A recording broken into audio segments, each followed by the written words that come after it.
कल्याण बनर्जी को पीछे से मारा, उसका भी फुटेज आ जाएगा, उसमें पता लग जाएगा कि बीजेपी के लोग हैं।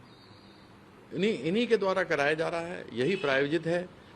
जिस महिला ने पत्थर मारा उसका फोटो अमित शाह के साथ है, उसका फोटो अग्निमित्रा पॉल के साथ है, उसका फोटो शुभेंदु अधिकारी के साथ है, और चोर चोर बोल रहे हैं। कल जो अभिषेक बैनर्जी के ऊपर हमला हुआ, हमने अपने पार्टी की तरफ से और सारे लीडरों ने दिखाया कि कैसे बीजेपी के महिला मोर्चा की अध्यक्ष हाथ में अंडा लिए हुए इंतजार कर रही है और बोले कि हम इससे अभिषेक बैनर्जी का स्वागत करेंगे। ये बीजेपी की मंडल अध्यक्ष थी, कोई आम जनता नहीं थी जिसको प्रेस दिखा रही कि आम जनता ने ऐसा किया। जिसने पत्थर उठा के मारा वो बीजेपी का सदस्य है। सारा कुछ फुटेज कैमरे पर है, सामने है, लोग देख सकते हैं। लेकिन खेद इस बात का है कि बताया जा रहा है कि पब्लिक मार रही है। बिना बीजेपी के यह मामला हो ही नहीं सकता, खड़ा कर ही नहीं सकता। और सामने देख रहे हैं कि पुलिस उसको कुछ नहीं कर रही है। कल्याण बनर्जी को पीछे से मारा, उसका भी फुटेज आ जाएगा, उसमें पता लग जाएगा कि बीजेपी के लोग हैं। इन्हीं के द्वारा कराया जा रहा है, यही प्रायोजित है।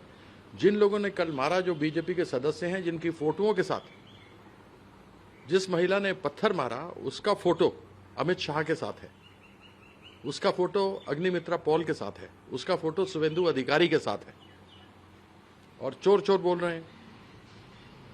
जो आदमी 5 लाख रुपया कैमरे पर, नेशनल कैमरे पर, नेशनल न्यूज में 5 लाख रुपए लेता हुआ पकड़ा गया, आज वो चीफ मिनिस्टर है।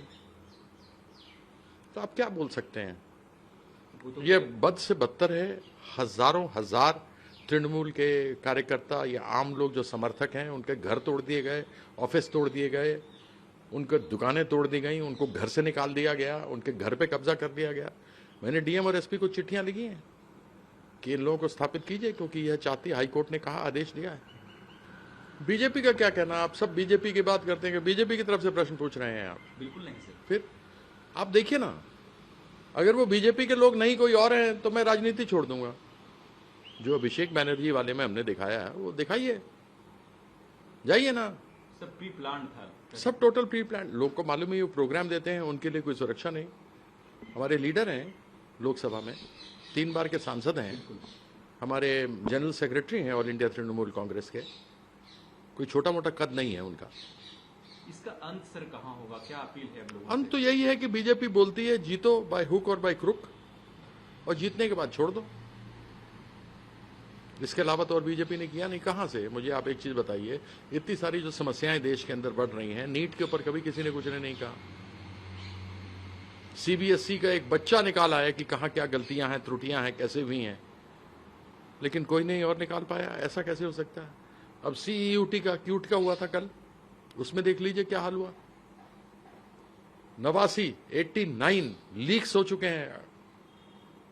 आज क्या ऐसी बात पड़ गई कि एयरफोर्स की आवश्यकता पड़ रही है? क्या हर एग्जाम के लिए एयरफोर्स चाहिए होगा? क्या है परिस्थिति देश के अंदर?